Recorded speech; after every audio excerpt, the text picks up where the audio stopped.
Junaid Baghdadi রাহমাতুল্লাহ আলাইহি জানাজা থামিয়ে দিলেন। এবার ওই ব্যক্তি বলছেন, হুজুর জানাজা একটু দেরি হবে, এই ব্যাগটা খুলুন, আমার একটা ব্যাগ, এই ব্যাগের মধ্যে কিছু কাপড় আছে, বের করুন। কাপড় বের করা হলো, বলছে এগুলো কি কাপড়? আল্লাহ বলছেন, জুনাইদ এই কাপড়গুলো মহান আল্লাহর পক্ষ থেকে হাজির করা হয়েছে। এগুলো জান্নাতি পোশাক, এগুলো সুলতান ইবনে আদিলের কাফনের জন্য আনা হয়েছে। আল্লাহর ওয়ালিদের কাফন আল্লাহর পক্ষ থেকে জান্নাত থেকেও আসে। জোরে বলুন সুবহানাল্লাহ। কাফন পরানো হলো, পরানোর পরে ওই ব্যক্তি যার কোন পরিচয় এখনো দেননি, তিনি জুনাইদ বাগদাদী রাহমাতুল্লাহ আলাইহি কি বলছেন যে বাবা, জুনাইদ বাগদাদী রাহমাতুল্লাহ আলাইহি কে বলছেন যে বাবা, আপনি যদি অনুমতি দেন তো এই জানাজাটা আমি করাই। তিনি বলছেন হ্যাঁ অবশ্যই করান। ওই ব্যক্তি জানাজা দাঁড়ালেন। এবার পেছনে দাঁড়িয়েছেন 12 জন মানুষ এবং জুনাইদ বাগদাদী রাহমাতুল্লাহ আলাইহি সহকারে 13 জন। এই 13 জন জানাজা শুরু করে ওই ব্যক্তি আল্লাহু আকবার, আল্লাহু আকবার, আল্লাহু আকবার, আল্লাহু আকবার, আসসালামু আলাইকুম ওয়া রাহমাতুল্লাহ, আসসালামু আলাইকুম ওয়া রাহমাতুল্লাহ। জানাজা শেষ। এবার জানাজার পরে তিনি বলছেন, বাবা আমি এখন এই ব্যাগটা খুলো। ওই ব্যক্তি বলছেন, বাবা ব্যাগটা খুলো। জুনাইদ বাগদাদী রাহমাতুল্লাহ আলাইহি আবার ব্যাগটা খুললেন। বলে এর মধ্যে কি আছে? বলে এর মধ্যে কিছু আল্লাহর পক্ষ থেকে ব্যবস্থা আল্লাহ পাঠিয়েছেন, তা ওই সুলতান ইবনে আদিল রাহমাতুল্লাহ আলাইহির বিবির জন্য। সে কি করে খাবে? স্বামী তো ইন্তেকাল করলো, তো আল্লাহর পক্ষ থেকে কিছু এখানে স্বর্ণ রূপের জিনিস আছে, যেগুলো বিক্রি করে জুনাইদ বাগদাদী রাহমাতুল্লাহ আলাইহির আপনার হচ্ছে সুলতান ইবনে আদিল রাহমাতুল্লাহ আলাইহির বিবি আজীবন তারা বাচ্চাদের নিয়ে এখান থেকে খরচা করে খেতে পারে। ও তাই, ঠিক আছে। তো বাবা এখন আমি যাই। জুনাইদ বাগদাদী রাহমাতুল্লাহ আলাইহি বললেন, হুজুর আপনি যাবেন? বলে হ্যাঁ যাবো, অনেক কাজ। বলে কাজ তো আছে, যাবেন, ঠিক আছে হুজুর, কিন্তু একটা কথা হলো হুজুর, আপনি যাওয়ার আগে আপনার পরিচয়টা একটু দিয়ে যাবেন।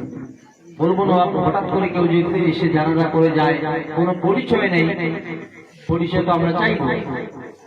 জুনাইদ বাগদাদী রাহমাতুল্লাহ আলাইহি কথা বলবার পরে ওই ব্যক্তি বলছেন, জুনাইদ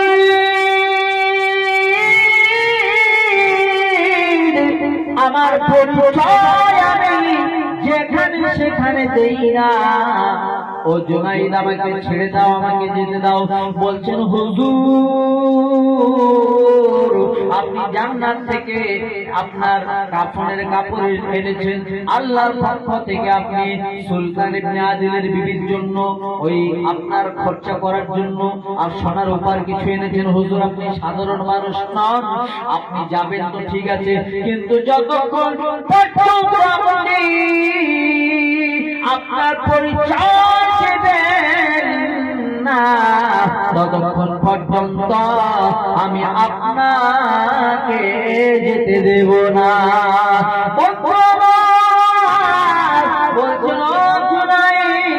শোনে না বাবা, আমি যেখানে সেখানে পরিচয় দেই না, তোমার কানটা একটু বাড়িয়ে দাও। তিনি কানটা বাড়িয়ে দিলেন। কানের মধ্যে চুপ করে হযরতে জুনাইদ বাগদাদী রাহমাতুল্লাহ বললেন, জুনাইদ রে, আমি এমন একজন ব্যক্তি যার পরিচয় আমি সব সময় দেই না। পৃথিবীর মানুষ আমাকে হযরতে খাজা খিজির আলাইহিস সালাম বলে। আমার নাম হযরত খাজা খিজির আলাইহিস সালাম। যে খাজা খিজির আলাইহিস সালামকে দেখার জন্য, তার কাছে কিছু শিক্ষা অর্জন করার জন্য শরীয়তের একজন পয়গম্বর হযরত মুসা কালিমুল্লাহ আল্লাহর দরবারে বলেছিল, আল্লাহ শুনবেন তো জানাজাটা একটু ওখানে থাকলাম, ঠিক আছে মনে রাখবেন। আল্লাহকে বলছেন, আল্লাহ এই পৃথিবীর জমিনে তো আমি সবচেয়ে বড় আলিম, আমি সবচেয়ে বড় জ্ঞানী। বলছে না, ও বান্দা মুসা, তোমার চাইতেও জ্ঞানী ব্যক্তি পৃথিবীর জমিনে আছে। বলে আল্লাহ ওই ব্যক্তির সঙ্গে একটু দেখা করবো। আল্লাহ বলে দেখা করবে? বলে হ্যাঁ ঠিক আছে, যাও একটা মাছ ভেজে নাও। বলে আল্লাহ মাছ দিয়ে কি হবে? বলে মাছটা ভেজে থলের মধ্যে নাও না তুমি। তিনি নিলেন, নেওয়ার পর বলছে যাও হাঁটতে থাকো সমুদ্রের কিনারে কিনারে, যেতে যেতে দেখবে তোমার ওই ভাজা মাছ যেখানে সমুদ্রের ভেতরে চলে যাবে, সেখান দিয়ে একটা রাস্তা তৈরি হবে, আর ওই রাস্তা দিয়ে তুমি যেতে থাকবে, ওই আমার মেহবুব বান্দার সঙ্গে তোমার সাক্ষাৎ হয়ে যাবে। হযরত মুসা কালিমুল্লাহ অবাক হয়ে গেলেন, ভাজা মাছ জিন্দা হবে? আল্লাহ পারে না বাবা?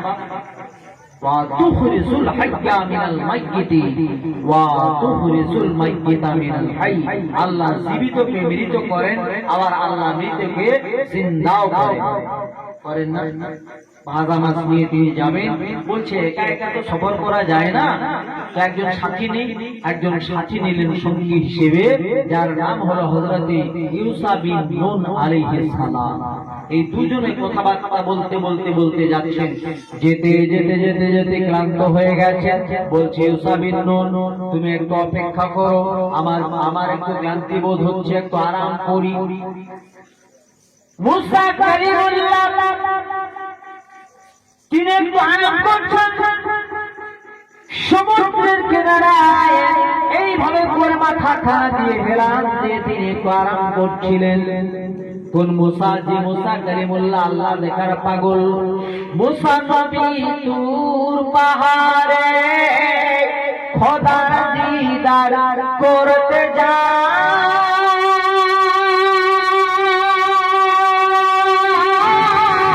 খোদার নূরে পাহাড় জলে মুসা বেহুশ হয়ে যায়, মুসা বেহুশ হয়ে যায়।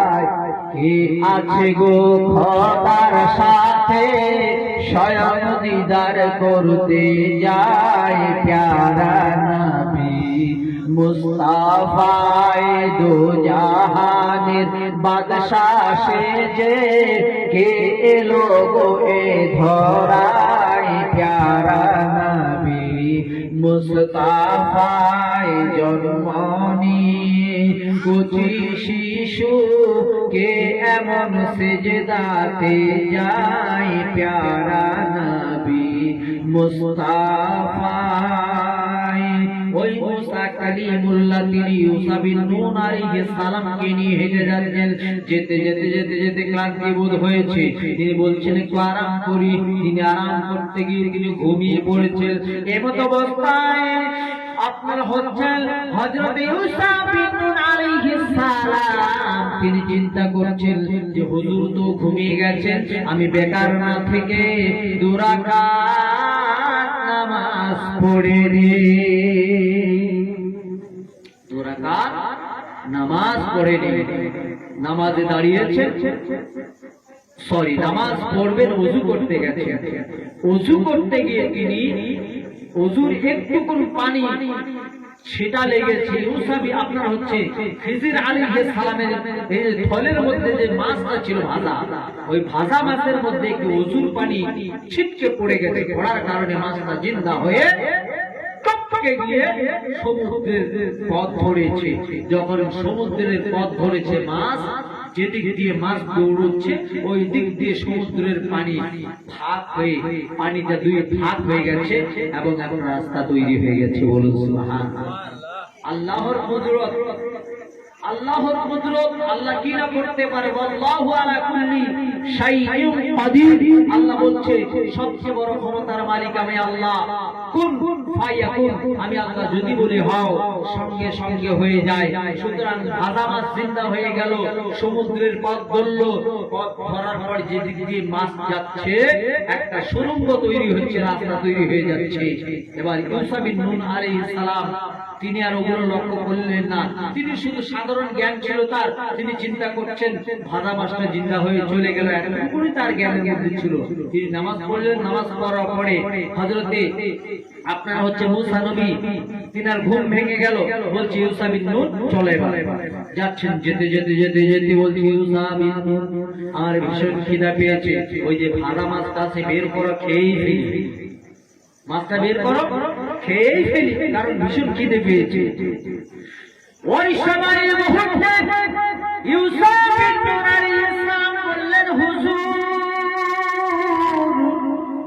আমার তো স্মরণ নাই, আপনি যখন ঘুমিয়ে গেছেন আপনার ওই থলের মধ্যে ব্যাগের মধ্যে যে মাছটা ছিল ওই মাছটা জিন্দা হয়ে সমুদ্রের দিকে চলে গেছে।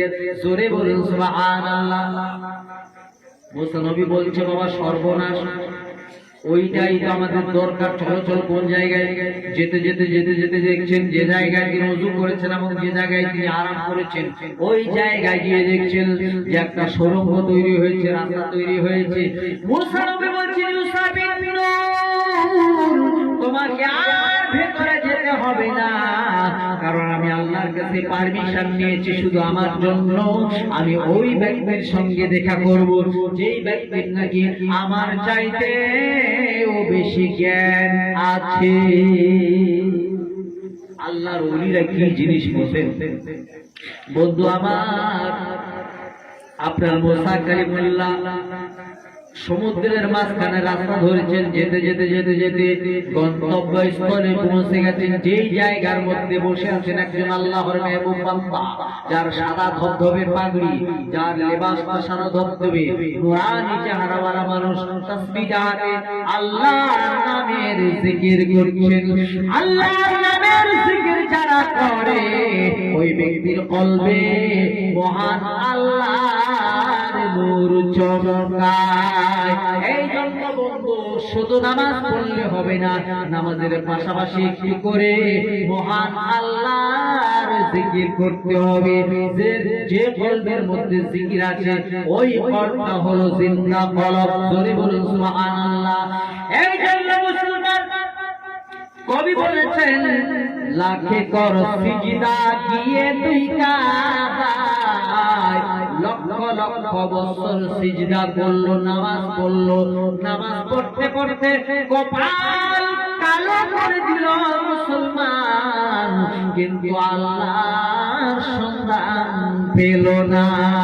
আল্লাহর সন্ধান পেতে গেলে আধ্যাত্মিক নামক একটা জগৎ আছে, ওই জগতে প্রবেশ করতে হবে।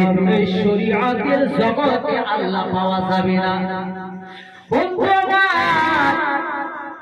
ইবলিস 9 লক্ষ বছর পর্যন্ত প্রত্যেক স্তরে হাজার হাজার বছর পর্যন্ত আল্লাহকে সিজদা করলো।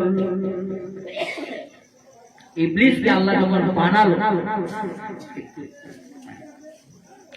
ইবলিসকে বানানোর পরে প্রত্যেক স্তরে তিনি 1000 বছর করে সিজদা করেছেন। সিজদা করতে করতে করতে করতে 9 লক্ষ বছর সিজদা করলো। 9 লাখ বছর ইবাদতে মাকরু মেলানতি পায়, আদম সিজদা না করিয়া তার নামাজ বিফলে যায়। মুর্শিদ রূপে ফানা হমন ওই নামিনে গতি নাই, আদম সুরাতের মাঝে মুর্শিদ রূপে খেলছেন সাই, মুর্শিদ রূপে ফানা হমন। মুসলমান আব্বারা 9 লক্ষ বছর সিজদা করলো, শরীয়তের সিজদা আল্লাহ কবুল করলো না। আল্লাহ তার গলায় শয়তান লানাতের মালা পরিয়ে দিল। তাকে দেখলে আমরা লা হাওলা ওয়ালা কুওয়াতা ইল্লা বিল্লাহিল আলিয়্যিল আযীম পড়ি না বাবা। কবি বলছেন, লাখে করো সিজদা গিয়ে তুই কাবায় লাখ কর সিজদা, গিয়ে তুই কাবায় লাখ জপে যা, হাতে তুই তসবিহ। রমজান মাসে দেখবেন কত সানসেটে যারা তোলানো ছিল, উঠানো ছিল, বের হয়েছে তসবিহ আমাদের চাইতে বড় হাতে নিয়েছে না বাবা? যাক ভালো কথা, আল্লাহ যদি হেদায়েতের হাদি আল্লাহ যদি আল্লাহ কবুল করে আলহামদুলিল্লাহ, ঠিক না? তো শুধু তসবিহটা ঝুলানো হবে না, এইটা পরিষ্কার, এই মাংসের টুকরোটা বাম দুধের বাম স্তনের দুই আঙ্গুল নিচের মাংসের টুকরোটা কোরআনে ধরে, এটা যতক্ষণ পর্যন্ত পরিষ্কার হবে না, আর এটা পরিষ্কার করতে গেলে হিংসা নিন্দা চুগলখড়ি সব ছেড়ে দিতে হবে। প্রত্যেকটা জীবকে ভালোবাসতে হবে, প্রত্যেকটা জীবকে, শুধু মানুষকে নয়, গরু ছাগল বকরি ভেড়া কুকুর সবাইকে প্রেম প্রীতি মায়া চোখে দেখতে হবে ইনশাআল্লাহুল আজিজ। তাহলে বোঝা যাবে আপনার এই মাংসের টুকরোটা আপনার পরিপূর্ণ পরিষ্কার হয়েছে, যেটাকে আপনার হচ্ছে বলা হয়। জোরে বলুন সুবহানাল্লাহ। এইখানে আল্লাহর স্থান কোথায় বাপ? এখানে আল্লাহর স্থান। কবি বলছে লাখে কর সিজদা, গিয়ে তুই কাবায় লাখে কর সিজদা, গিয়ে তুই কাবায় লাখ জপে যা, হাতে তুই তসবিহ লাখে কর সিজদা। ওরে দিল মানুষের আল্লাহরই ঘর, সেখানে যাওয়ার থাকে দিল মানুষের আল্লাহরই ঘর। মানুষ মানুষের মধ্যে প্রেম প্রীতি ভালোবাসা নেই, মারামারি কাটাকাটি খুনাখুনি ঝগড়া বিবাদ, তাই না? কিসের বান্দা, কিসের বান্দা আমরা?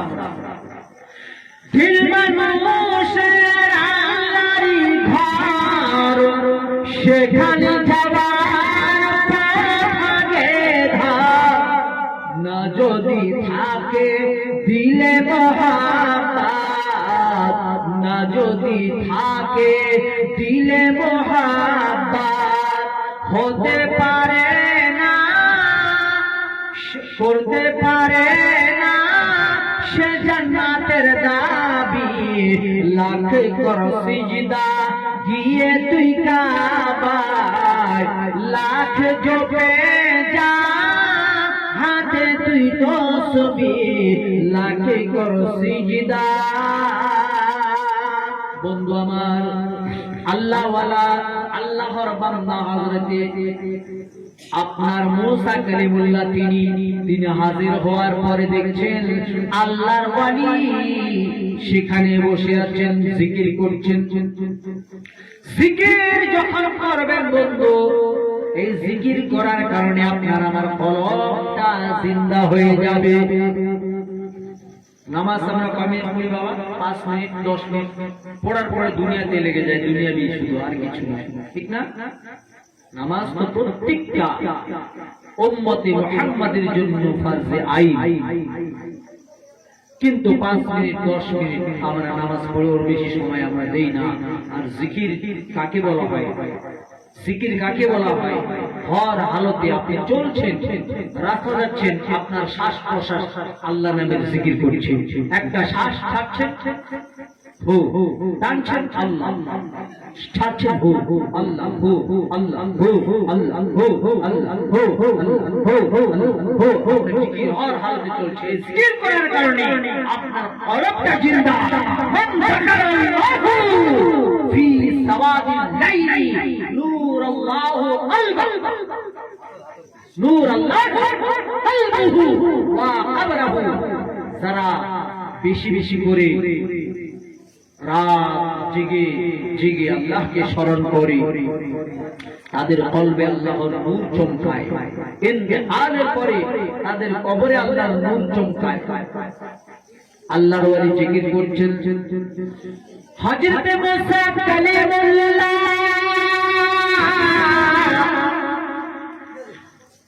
বলছেন আসসালামু আলাইকুম। আল্লাহর ওয়ালি সালামের জবাবে বলছেন মুসা রে বলছে হুজুর আপনি কি আমাকে চেনেন? বলছে বাবা অবশ্যই চিনি, তোমাকে আল্লাহ পাঠিয়ে দিয়েছে, তুমি আমার কাছে কিছু শেখার জন্য এসেছো। বলে হুজুর হ্যাঁ অবশ্যই আমি কিছু শেখার জন্য এসেছি। বলে বাবা তুমি চলে যাও, যেদিক দিয়ে এসেছো তুমি ওদিক দিয়ে চলে যাও। বলে কেন হুজুর, এত আশা আকাঙ্ক্ষা নিয়ে আসলাম, চলে যাবো? बोले है बाबा, कारो उल्टा से चलते हैं दीवानगाने इश्क, आंखों को बंद करते हैं दीदार के लिए। আমরা আপনারা এই চামড়া চোখে দেখি, কিন্তু আল্লাহর ওয়ালিরা এরা কিছু দেখার প্রয়োজন হলে চোখ বন্ধ করে দেখে। রূহানি জগতে জোরে বলুন সুবহানাল্লাহ। ব্রাদার মিল্লাত ইসলামিয়া, আল্লাহর ওলি বলছে মুসা তুমি চলে যাও, কারণটা হলো আমার কাজগুলো হবে উল্টা পাল্টা, আমার উল্টো পাল্টা কাজগুলো তোমার সহ্য হবে না, তুমি চলে যাও। বলে হুজুর অবশ্যই আমি সহ্য করব, আপনি একটু সময় দিন। বলে ঠিক আছে বাবা, একটা চান্স দিলাম, যাও। তো সফর করছেন, সফর মুসা নবী এবং সেই আল্লাহর ওয়ালি রাস্তা যাচ্ছেন। যেতে যেতে যেতে যেতে একটা নদী পার হবে। নদীতে মাঝি মাল্লা কোনো কিছু ছিল না, তারা দুজনে নৌকাতে সাওয়ার হয়ে নিজে নিজে নৌকাটা পার করে নিয়ে গেলেন এবং ওই পারে গিয়ে আল্লাহর ওলি নিত্য নতুন নৌকাটা ফুটো করে দিয়েছে। কাজটা ভালো না খারাপ? নতুন নৌকা একটা কারো ফুটো করে দেওয়া খারাপ তো নাকি? খারাপ কাজ। মুসা নবী একটু প্রতিবাদ করলেন, বলে হুজুর যে নৌকা দিয়ে আমরা আসলাম, নদীটা পার হয়ে আসলাম, হুজুর আপনি এই নৌকাটা ফুটো করে দিলেন। বলে বাবা আমি তো তোমাকে বলেছি আমার কাজে কোনো বাধা দিতে পারবে না। বলে হুজুর মাফ করবেন, আর বলবো না। বলে ঠিক আছে চলো। যেতে যেতে আল্লাহর ওলি দেখছেন কয়েকজন যুবক এই রাস্তার পাশে খেলাধুলা করছিল, ऐश আনন্দ করছিল। হঠাৎ করে আল্লাহর ওলি গিয়ে একটা ছেলেকে একটা চপেট মারলেন, আঘাত করলেন, সঙ্গে সঙ্গে ছেলেটা পড়ে গেছে। মুসা নবী প্রতিবাদ করলেন। বলে বাবা তোমাকে তো বলেছি প্রতিবাদ করতে পারবে না। বলে হুজুর আর প্রতিবাদ করব না, আরেকটা চান্স দিন। ঠিক আছে ঠিক আছে।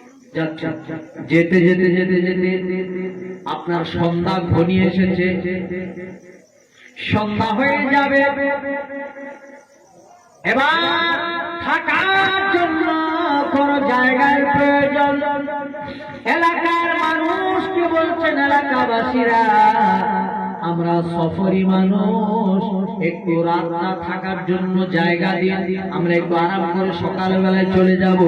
তারা বল কেউ জায়গা দিল না, কেউ জায়গা দিল না। কিন্তু আল্লাহওয়ালা আল্লাহর ওলিরা কোনো মন খারাপ করলেন না। মুসা নবী তো একটু রাগান্বিত নবী, তিনি একটু রাগ হয়েছেন, কিন্তু আল্লাহর ওলি তিনি রাগ হলেন না। কাউকে কিচ্ছু তার প্রতি কোনো দ্বিধা নাই, কোনো আপত্তি নাই, চুপচাপ থাকলেন। হঠাৎ করে যেতে যেতে দেখলেন ওই গ্রামে একটা কুড়ে ঘর, একটা ঘর ঝোপড়ি, ঘরটা হিলে গেছে। আর কিছুক্ষণের মধ্যে, কয়েকদিনের মধ্যে হয়তো ঘরটা পড়ে যাবে। এর মতো অবস্থায় আল্লাহর ওলি মুসা নবীকে বললেন মুসা রে ঘর তো একটু ঘরটা সোজা করে দেই। আমাদের মানুষের যে নাফসগুলো থাকে, এই নাফসের মধ্যে সবচেয়ে খাতারনাক, সবচেয়ে বড় আপনার আমার শত্রু যেটা, যেটা হল নফসে আম্মারা। যেই নফসে আম্মারার কারণে মানুষ মানুষকে চপেট আঘাত করে, যে নফসে আম্মারার কারণে মানুষ মানুষকে কাটাকাটি করে, মানুষ মানুষের সঙ্গে ঝগড়া বিবাদ তর্ক বিবাদ আপনার হচ্ছে হিংসা নিন্দা, এই কাজটা হলো নফসে আম্মারা। এইটা পরিষ্কার না হলে আপনার আমার কোনো কিছু কাজে আসবে না। বিরাদরান মিল্লাত ইসলামিয়া, হযরত মুসা কালিমুল্লাহকে যখন আল্লাহর ওলি বললেন বাবা আসো তো ঘরটা সোজা করি, মুসা নবীর তো নফসে আম্মারা ঠিক ছিল না। তিনি কি বললেন? বলে না হুজুর এলাকার মানুষ তো কোনো জায়গা দিল না, আর আপনি ঘরটা সোজা করবেন? দেখুন একজন পয়গম্বর আর একজন আল্লাহর বান্দা, খাস বান্দা এবং নবী পাকের খাস আশিক যিনি, তিনি কিরকম দেখুন। তিনি বললেন, বাবা এটা বলা যাবে না, আসো ঘরটা সোজা করি, তোমাকে আমি মানা করেছি না, আমার কাজে তুমি কোনো বাধা দেবে না। বলো হুজুর দিয়ে বলে চলুন, ঘরটা সোজা করে দিল। বলে বাবা তুমি এখান থেকে চলে যাও, কারণ আমার কাজ উল্টা পাল্টা, তোমার সহ্য হবে না, তুমি যাও। বলে হুজুর যাবো তো ঠিক আছে, কিন্তু তিনটা কাজ যে উল্টো পাল্টা করলেন আমি তো ছাড়বো না হুজুর, একটু বলুন কি ব্যাপার। বলছে বাবা প্রথম যে নৌকাটা ফুটা করে দিলাম, ওই নৌকাটা একজন মাত্র চালায়, আর তার আরো বাকি ভাইগুলো আছে, এই ভাইগুলো লেংড়া লুলা, কেউ নাবি না, চোখ নাই, কারোর একটা পা নাই, এই সমস্ত প্রতিবন্ধী মানুষ আছে। তার ভাই একজন ভালো, সে নৌকাটা চালায়, সেখান থেকে যে পয়সাটা পায় ওই টাকা দিয়ে যা কিছু খরচা করে সেই খরচাটা সমস্ত ভাই ভাগ বাটোয়ারা করে খায়। বলে হুজুর এটা তো ভালো কথা, কিন্তু আপনি তো নৌকাটা ফুটো করলেন, আগামীকালে যে নৌকাটা কি করে চালাবে, তারা না খেয়ে থাকবে। বলছে বাবারে এটাই তো তোমার চোখ খোলা নাই, এই আধ্যাত্মিক চোখটাই তো তোমার খোলা নাই। মুসা শোনো, এই 10 ভাই, তার এক ভাই নৌকাটা চালিয়ে যা ইনকাম হয় সেখান থেকে যা রিজিক পায় ওই রিজিকগুলো তারা সকলে মিলে ভক্ষণ করে। তারপরে আমি কেন ফুটো করলাম, কারণ এলাকায় একজন জালিম বাদশা আছে, ওই জালিম বাদশা একেবারে নিত্য নতুন নৌকো দেখলে সেটাকে কব্জা করে নেবে, তার আয়ত্তে করে নেবে, যার কারণে আমি এই নৌকোটা ফুটো করে দিলাম। এই ফুটো করার কারণে এই ফুটো নৌকো আর সে নেবে না। এখন ফুটো নৌকোটা আপনার জোড়া তালি লাগিয়ে ওই তার ভাই চালাবে, এবং সেখান থেকে ইনকাম গুলো তার বাকি প্রতিবন্ধী ভাইগুলো খাবে। জোরে বলুন সুবহানাল্লাহ। এটাই হলো ইলমে লাদুন্নি, এটাই হলো আধ্যাত্মিক জ্ঞান। শরীয়তের জ্ঞান এটা পাওয়া যাবে না। বন্ধু আমার, এই জন্য মুসলমান হক্কানি পীর মুর্শিদের দরবারে যেতে হবে, হক্কানি পীর মুর্শিদের হাতে বায়াত গ্রহণ করতে হবে। পীর মুর্শিদ অনেকের আঘাত দেবে, ইমানের পরীক্ষা নেবে, কঠিন কাজে পাঠাইবে পরীক্ষা করতে ঈমান। মানুষের কথা নয় বলছে পাপ করা। ও মুসলমান আব্বারা, আমার ভাই, আমার বন্ধুরা, হযরতে মুসা কারীম বলছেন হুজুর দ্বিতীয় যে ছেলেটাকে আপনি আপনার আঘাত করলেন সে তো পড়ে গেল, সে তো মরে যেতে পারে না মারা গেছে, হুজুর আপনি এটা কেন করলেন? বলে বাবা এই ছেলেটা অত্যন্ত বেয়াদব বদতমিজ সন্তান, তার বাপ মা আলিম, বাপ মা জ্ঞানী ব্যক্তি, আল্লাহ ওয়ালা ব্যক্তি, তার এই সন্তান বদতমিজ, যার কারণে এই বদতমিজ সন্তানের কারণে তার বাপ মা কিয়ামতের ময়দানে আল্লাহর দরবারে জবাবদিহি করতে হবে। এই জন্য তাকে আমি আঘাত করি, সে মরে গেলে আর তাদের মিলনে আর একটা আল্লাহ সন্তান দেবে, যে সন্তান আল্লাহ ওয়ালা হবে। সুবহানাল্লাহ। বন্ধু আমার, মুসা নবী বললেন হুজুর তাহলে ঘরটা কেন সোজা করলেন? বলছেন বাবা মুসা শোনো, ওই ঘরের মধ্যে দুজনে তিন বাচ্চা, তারা হলো ঘরদার ওয়ারিশ। ওই ঘরের মধ্যে কিছু মাল আছে গচ্ছিত, কিছু মাল আছে, কিছু সম্পদ আছে। যদি ঘরটা ভেঙে যেত তাহলে এলাকার মানুষ ওই ঘরের সমস্ত মালগুলো তাদের আয়ত্তে করে নিত, ভাগ বাটোয়ারা করে নিত, যার কারণে আমি ঘরটাকে খাড়া করে দিলাম। এই বাচ্চাগুলো ততদিন বড় হয়ে যাবে, ওই ঘরে তার যা কিছু রেখে গেছে ওই তারা বড় হতে হতে বড় হয়ে যাবে, তার সে ঘরের মালগুলো তারা আরাম করতে পারবে, তারা সেগুলো ভক্ষণ করতে পারবে। বলুন সুবহানাল্লাহ। সেই মুসা নবী, যে মুসা আলাইহিস সালাম যার সাক্ষাৎ করতে গেছেন তেনার পরিচয়টা কি? বলে হুজুর পরিচয়টা একটু দিন আপনি কে? বলছে বাবা আমার নাম হলো হযরতে খিজির আলাইহিস সালাম। জোরে বলুন সুবহানাল্লাহ। এমন একজন আল্লাহর মেহবুব বান্দা যিনি সমুদ্রের তলদেশে যিনি আল্লাহর জিকির করার ক্ষমতা রাখেন। জোরে বলুন সুবহানাল্লাহ। শেখ খিজির আলাইহিস সালাম আসেন এবার তিনি জানাজা করিয়েছেন। ঠিক আছে বাবা, জানাজা করেছেন তিনি হযরতে সুলতান ইবনে আদিল রাহমাতুল্লাহ আলাইহি। জানাজা করার পরে চলে যাচ্ছেন, জুনাইদ বগদাদি রাহমাতুল্লাহ আলাইহি বলেন হুজুর আপনি কে, পরিচয় দিন। বলে বাবা আমার নাম হলো হযরতে খাজা খিজির আলাইহিস সালাম। বলে হুজুর ঠিক আছে, আর একটি প্রশ্ন জবাব দিয়ে আপনি চলে যাবেন। বলে বাবা কি বলো?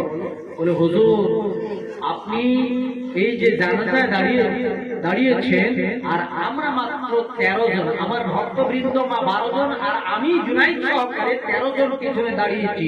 13 জন মুক্তাদি নিয়ে আপনি এত জোরে তাকবীর কেন দিয়েছেন হুজুর? এখানে তো অসংখ্য কোনো মানুষ নেই। বন্ধু আমার আল্লাহর ওয়ালিদের কত ভালোবাসেন, এই জন্য আল্লাহর ওলিদের এনে আমরা দোয়া করি কেন? কারণ তাদের দোয়া আল্লাহর দরবারে কবুল হয়। এই জন্য আমরা যত বড় মুন্সি বলবি মুফতি মুহাদ্দিস মুফাসসির থাকুক না কেন, একজন আওলাদের রাসূলকে আমরা এখানে এনে দোয়া করি কেন? কারণ আল্লাহর ওলিদের দোয়া অবশ্যই আল্লাহর দরবারে কবুল হয়। ব্রাদার মিল্লাত ইসলাম তার প্রমাণটা দেখুন। হযরতে খিজির আলাইহিস সালাম বললেন বাবা জুনাইদ শোনো শোনো, যে চোখটা আমার আল্লাহ খুলে দিয়েছেন ওই চোখটা তোমার এখনো পর্যন্ত খোলে নাই। আমার আল্লাহ কেন আমি এত জোরে তাকবীর দিয়েছি তুমি শোনো। আমার মহান রব্বুল আলামিন, ও জুনাইদ শোনো শোনো শোনো, আমার আল্লাহ রব্বুল আলামিন এই সুলতান ইবনে আদিলকে এত ভালোবাসেন। সুলতান ইবনে আদিলের ইবাদত আমার আল্লাহ পছন্দ করেছেন, যার কারণে আমার আল্লাহ জান্নাত থেকে লক্ষ লক্ষ ফেরেশতা সুলতান ইবনে আদিলের জানাজায় দাঁড়িয়ে গেছে। আমি খিজির আলাইহিস সালাম জোরে জোরে তাকবীর লাগিয়েছি। বন্ধু আমার আল্লাহর ওয়ালির শানে মেহফিল সাজানো হয়েছে, যার কারণে ওয়ালিদের জীবনী কিছু আলোচনা আপনাদের সামনে করলাম। পীর মুর্শিদ এলাকায় আসলে আদবের সঙ্গে একটু হাজির হওয়ার চেষ্টা করবেন, নইলে পরে বেড়ানার আপনি আমি যতই ইনকাম করি না কেন, আল্লাহ রাব্বুল আলামিন কোরআন কারীমে যে দলিল দিয়েছেন,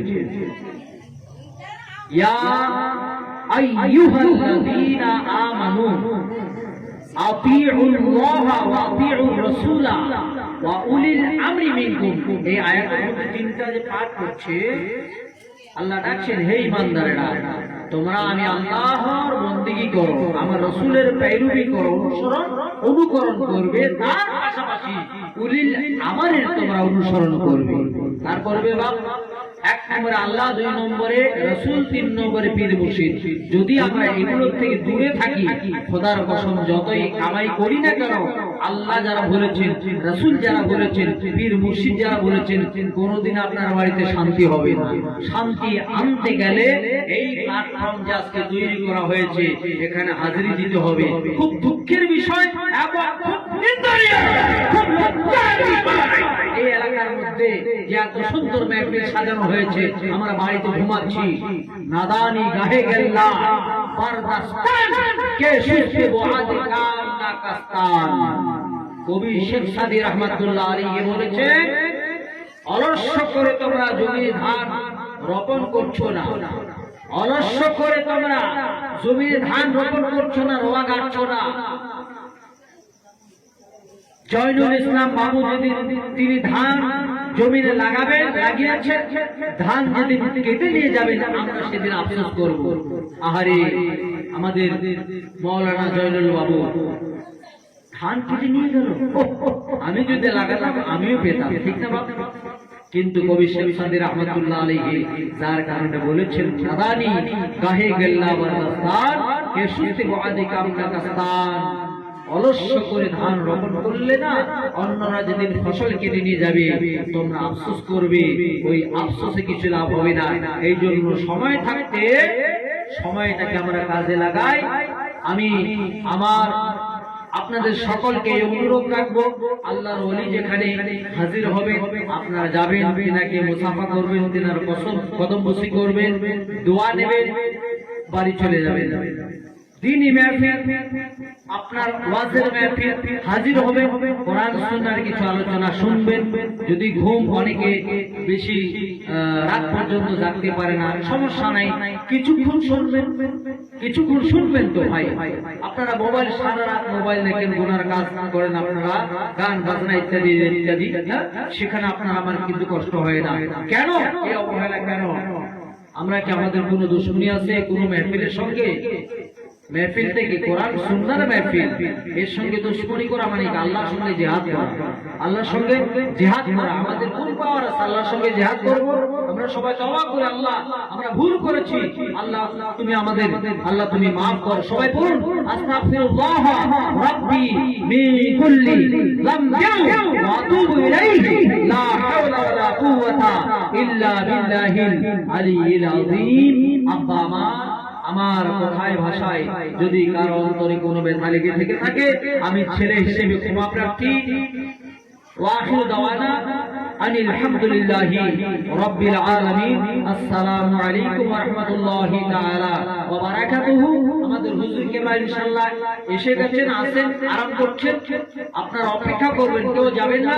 এখন আপনাদের সামনে মহামূল্যবান বক্তব্য পেশ করবেন আমাদের সকলের সুপরিচিত, আমাদের শান্তিকরণী মসজিদের প্রাক্তন ইমাম হযরত মাওলানা জয়নুল ইসলাম সাহেব মাদ্রাসাতুল আলী। আসুন ইসলামবাদ করি, নারে তাকবীর, নারে রিসালাত। মাওলানা জয়নুল ইসলাম সাহেব। মানে এইনাদি অস্ফুটিক দিকে অস্ফট ফেরেশতা আছে না বাবা, এই যে আসল দিকে বসিয়েছে এই যে